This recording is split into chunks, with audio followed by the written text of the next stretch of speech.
welcome to Worlds of Fun, and a terrific time for me.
In 1993, Acers came from far and wide to visit Kansas City's Worlds of Fun.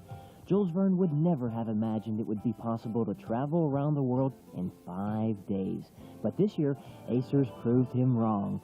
The theme of Worlds of Fun follows Verne's novel Around the World in 80 Days, and in doing so, houses 5 continents and 4 exciting roller coasters. The park has come a long way since its opening in 1973, growing from 60 rides, shows, and attractions to more than 140.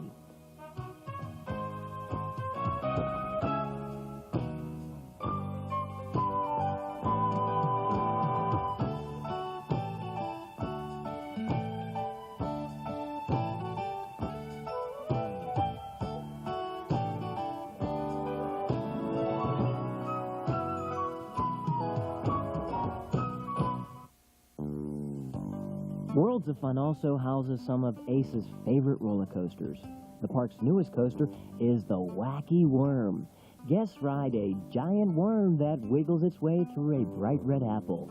This coaster has shorter hills and slower speeds, making it an ideal ride for children and first-time riders.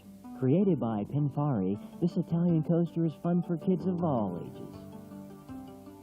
Travel to the Orient section of Worlds of Fun and you will discover the Orient Express, a coaster that has thrilled riders since 1980. Created by Aero Development Corporation of Mountain View, California, this steel track roller coaster has the highest and steepest drop in the park. Coaster enthusiasts plummet down the 115-foot, 55-degree slope at 65 miles per hour. If this drop isn't enough for you, maybe you'll enjoy one of the other 4 drops this coaster has to offer, not to mention the 2 interlocking loops or the exciting kamikaze curve. This coaster has enough twisting turns to disorient even the most avid coaster enthusiast. Before evolving into looping coasters, a species of steel coasters existed called speed racers. Worlds of Fun's first coaster, the Zambezi Zinger, certainly lives up to this title. The Zinger takes riders up an electronically powered spiral ascent leading into a 40-mile-per-hour drop. The drop leads into a series of hills banking up to 55 degrees, ending with a darkened tunnel to add to the excitement. This Anton Schwarzkopf beauty makes the most of its surroundings in the scenic African section of the park. Fans of the wonderful world of wooden coasters could be found in the Americana section of Worlds of Fun. The Timberwolf Worlds of Fun's wooden coaster opened April 1st, 1989. Riders are shot at speeds reaching 53 miles per hour across 4,230 feet of track. The Timberwolf is rated one of the top coasters in the world by many coaster enthusiasts, and understandably so, with a 95-foot drop, hairpin turns, an unusual 560-degree helix, and airtime beyond belief. This Curtis Summers creation really packs a wallop. With thoughts of these great coasters in the backs of their minds and on the tips of their tongues, ACE members gathered at Kansas City's Adams Mark Hotel. All the worries of travel and registration were forgotten when Acers toured the tables in the grand ballroom. Coaster buttons, stickers, mugs, photos, videos, and T-shirts of every kind were available for sale. Coaster lovers of every age could be found admiring an intricate coaster model, still in the process of being built. It would seem that a coaster enthusiast could find any type of coaster memorabilia that they would want at this convention, even a crochet Ace logo. Roller coaster riding can take a lot of energy, and in preparation for the week's activities, Acers enjoyed an opening night picnic. Acers congregated at the Festhaus where John S. Hudacek, General Manager of Worlds of Fun, kicked off the week's events. We look forward to hosting a variety of exclusive ride times for your riding pleasure throughout the next couple of days.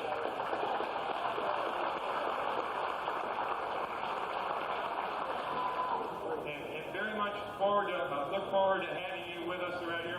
We also appreciate the role that you all play in the industry and spreading the good news and enthusiasm about the landmarks that we all want to preserve, America's amusement parks. Have a great evening. We'll see you tomorrow.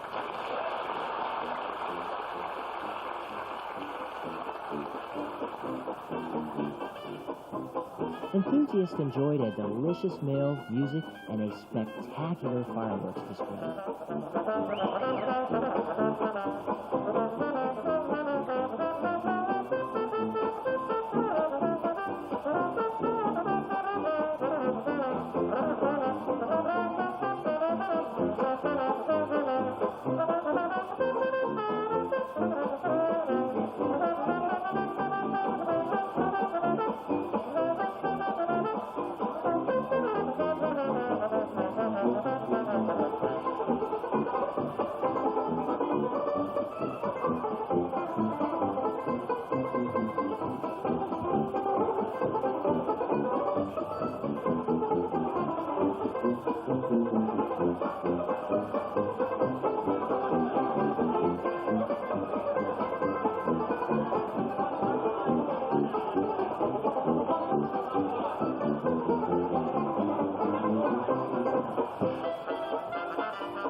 After the fireworks, Acers enjoyed their first exclusive ride time of the convention on the Zambezi Zinger.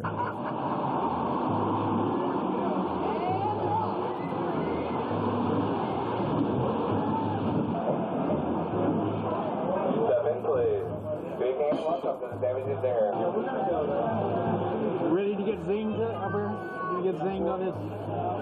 As soon as the train gets off the lift, we're going to set that.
Tuesday's rain didn't damper the fun for conventionaires. True amusement park lovers know there's still plenty to do, rain or shine, at Worlds of Fun.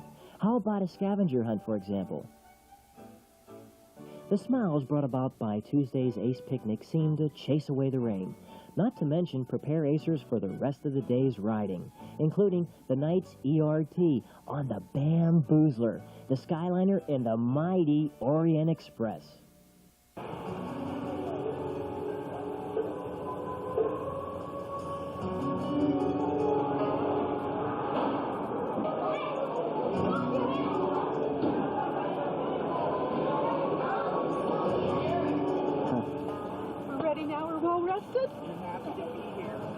Hey, why don't you tell Bill what you thought about it? Have you ridden it yet? No, we're just going on for the first time. Getting ready for the first time, huh? They let okay. If they let you. Well, if they do, when you come back after, we want to find out how you did, okay?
let you ride the big roller coaster? Give me that big smile now. Give it to him. Are you ready? You ready to go again? You're not scared at all? Did you like those loops? Great. Wednesday's activities were led off by the ACE Open Forums. ACERS met to discuss problems with the organization's constitution, as well as find solutions for these problems. Many of us have been talking about the Constitution for years, and at last September's Executive Committee meeting, I tried to dramatize the problems for the members of the Executive Committee by showing them a Constitution wherein I had colored the sections of the Constitution that were either unclear, conflicting, or based on unclear language. And their eyes seemed to widen when I held up the Constitution. I'd done a copy in red, and it doesn't look bad there, but when you start looking at the rest of the Constitution, you can see dramatically what our problems are. I'm not saying that all those sections are bad. I'm saying that in those sections, there are either definitions or they are based on definitions that are unclear or conflicting. So if I have a bias this morning, my bias is definitely that we must look at our Constitution. Several suggestions were made concerning ACE's constitution and political structure, but there are many more decisions to be made. After all, even ACE wasn't built in a day. Many ideas were also presented at the open forum concerning ACE's Coaster Museum and archives. We really have to focus on the preliminary questions. What should the goals of our museum be? What should we accept? Where are we going to store it until we get a museum? Specifics of the museum have not yet been arrived upon, but some preliminary goals have been determined.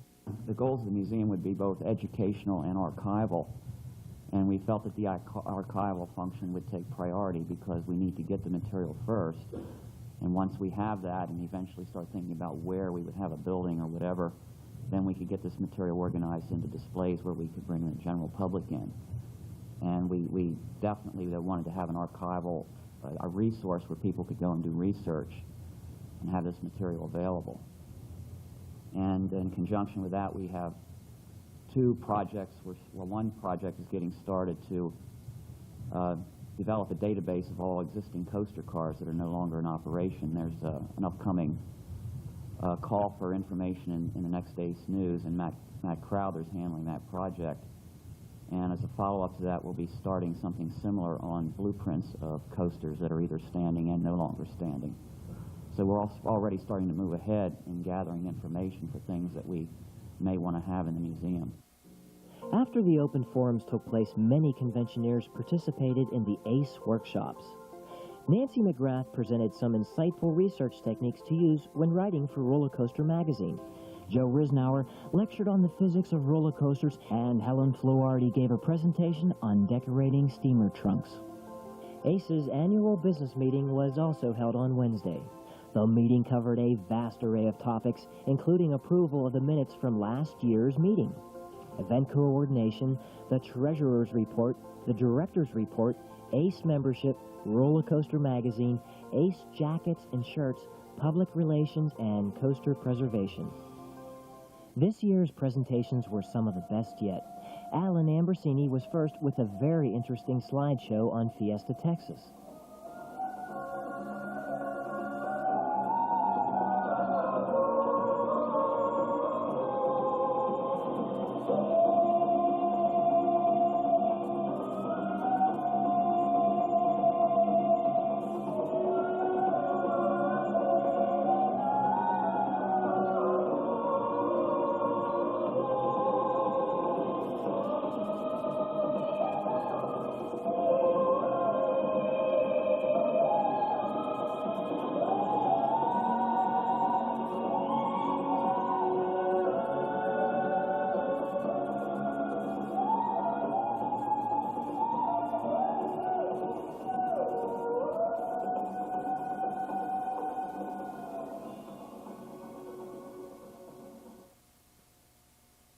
Next, Paul Greenwald showed Part 3 of his Coasters Lost and Found series, The Best of the West.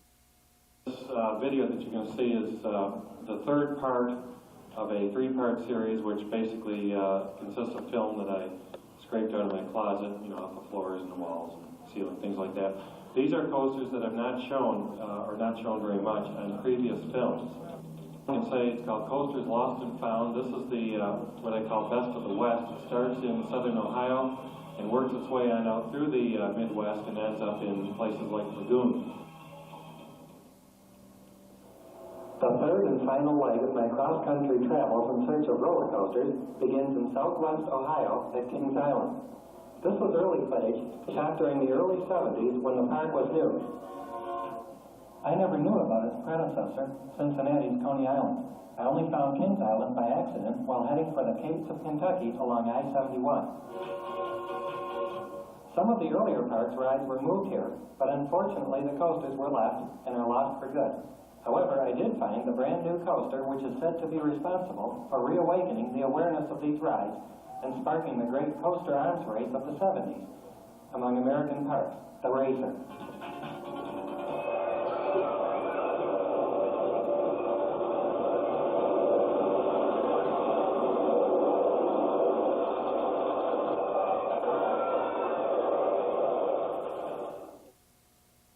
And last but not least, Steve Wilson did a presentation on Big Thunder Mountain at Euro Disney. I had the opportunity to visit Euro Disney last October, and I put together a short video here that about the first half of it shows just some scenes around the park, and then the second half features the Big Thunder Mountain.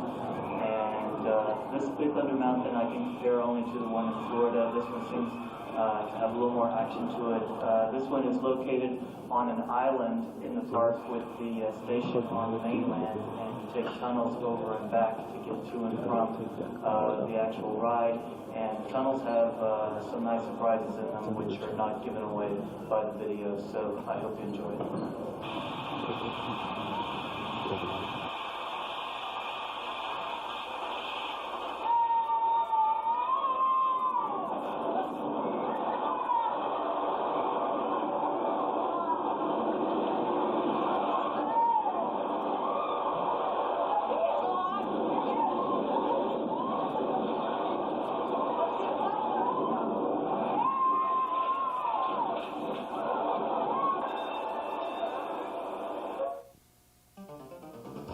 Wednesday's festivities ended with evening ride time on the Wacky Worm and the Timberwolf. I don't know if I can handle this. It looks too scary.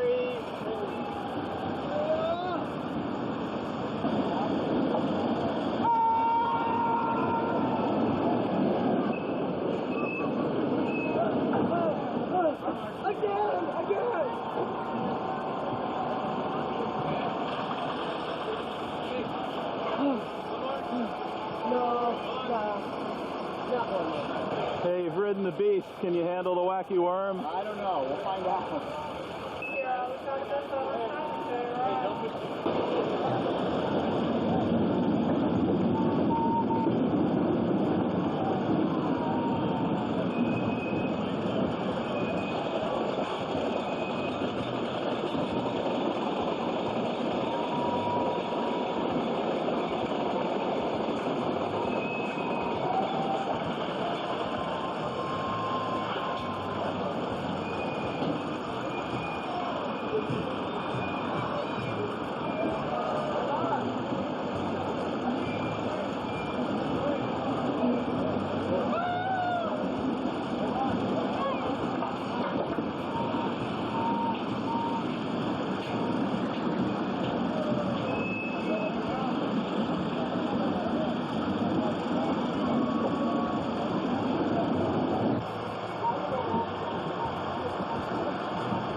Timberwolf, #1 coasters, USA.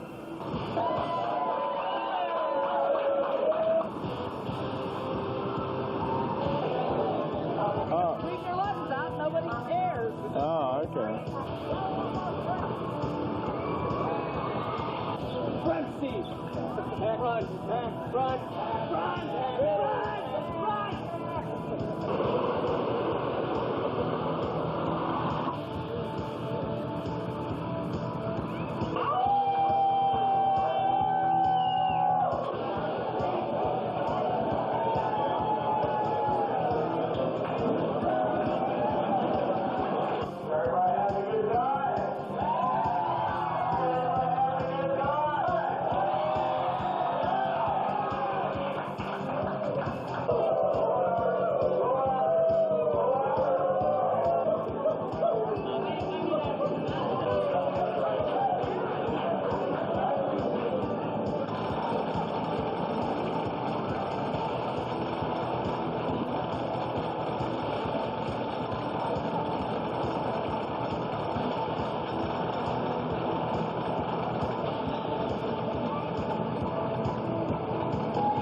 Thursday afternoon's speakers provided entertainment and information for those who attended. John Hudacek, general manager of Worlds of Fun, spoke about his part and the Timberwolf. And when we first began talking about the Timberwolf, we decided that our primary goal there was to make a ride that was so exhilarating and so thrilling, but yet kind enough that when you got off of it, you felt like you could jump right back on the ride, and that you wanted to get right back on the ride, and you weren't completely beat up, or you didn't feel like you were so overwhelmed and out of breath that you just didn't feel great. When I ride that roller coaster, I feel like I'm 16 years old again. Mr. Hudacek also commented on ACE's importance in the world of roller coasters. I consider ACE, from personal experience as well as from experience, the things that I have learned about that you have done in reading magazines and newspaper articles and clippings, to play a very valuable and special role in the amusement park industry. It wasn't very long ago that the first ACE convention occurred, and as I recall, that was in Busch Gardens in Williamsburg or somewhere nearabouts there. And this organization has grown from a very, very small number of individuals who had a love and a passion for roller coasters and for amusement parks into a worldwide membership in excess of 4,000 people. I really think you ought to give yourselves a big hand for continuing the momentum of this terrific organization. That is really great. Gary Story is unable to be here from Frontier City, but in his place we do have Mike Jaroszewski, who is the Vice President and General Manager of Frontier City, who will be giving a presentation and speaking to us. So let's all give a hand to Mike Jaroszewski. The park has some great rides. If you haven't been there, hopefully you'll get to visit us soon. We are hosting some ACE folks this Saturday. But the Silver Bullet, which is a portable, I believe it's a Schwarzkopf looper, we've had a lot of interest, by the way, from people who want to buy that ride from us. At this point, we're not interested in selling it. The Nightmare, which was a Galaxy ride and is put inside a building and reintroduced as the Nightmare, a dark roller coaster, and it's still extremely popular. And then, of course, everyone knows the story of the Wildcat being relocated from Kansas City to Frontier City in 1991, I believe. That was the year prior to my arrival.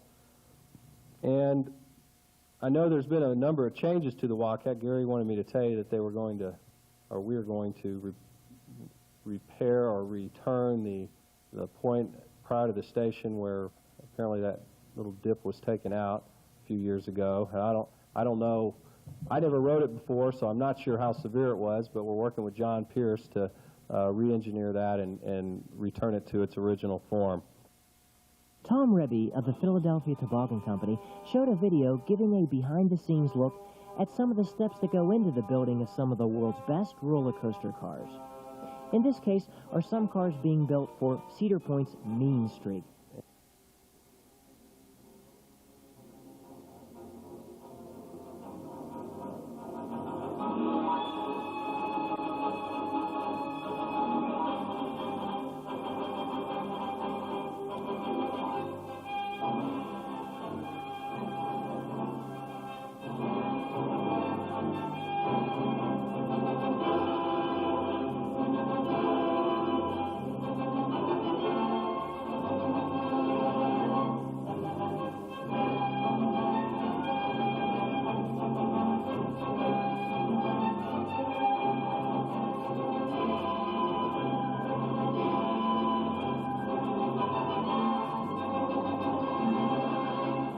Bill Doffney, also of the Philadelphia Toboggan Company, spoke of things to come.